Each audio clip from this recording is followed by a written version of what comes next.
So we featured Amy Chin on this channel quite a few times, as she seems to be an ally of the Black community, where she takes them folks and other people and her people to task in regards to Black Americans. And so in this particular clip that I'm going to show you a portion of it where she was responding to a man by the name of Sheldon, who basically said that they would have gotten the Irish to pick the cotton if they did not have Black people. Check it out.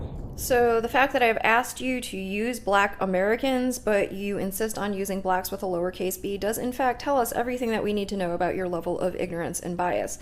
But I'm glad that you do acknowledge that enslaved labor made the United States cotton economy possible. And it was the cotton economy that transformed the United States from a colonial society into a global trading power. But your timeline is off, because the cotton economy took off after the War of 1812, and by then, the status of enslaved was established as being based on race, and the indentured servitude of Irish was on its way out. At that point, Irish Americans were already slave patrollers and overseers. So as she had to straighten him up a little bit and say, I see that you continue to be disrespectful by calling them blacks, but they are Black Americans, and you also put blacks in a lowercase b and it should be capitalized. Yes, indeed. Shout out to her for making that notation, if you will.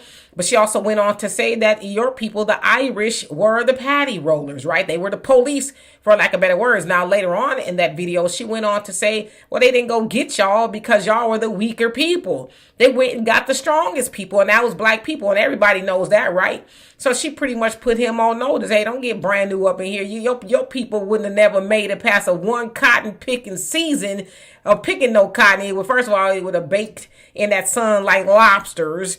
And you just don't have the strength, yeah, I said the strength, or the stamina to even be out there bending over like our people were doing, right? And so we know that. We know they went and got the strongest people on earth, and we are still the strongest people on earth. There is no doubt about it. And in fact, it was prophesied that we as Black Americans would be extinct, and we wouldn't be here. I think it was by the year 2000. We weren't supposed to be no more.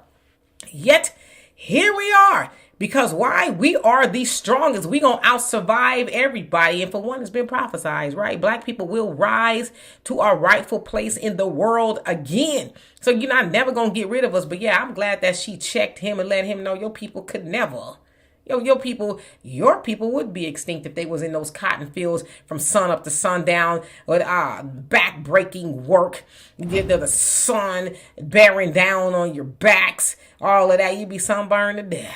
You know, so yeah, thank you, Amy, for letting him know. Don't you ever, first of all, stop disrespecting Black Americans. Put a capital on that B, please and thank you. So anyway, y'all tell me what you think of that. And for more insightful commentary, please subscribe to this channel and my channel, The Demetra Kaye Show, here on YouTube.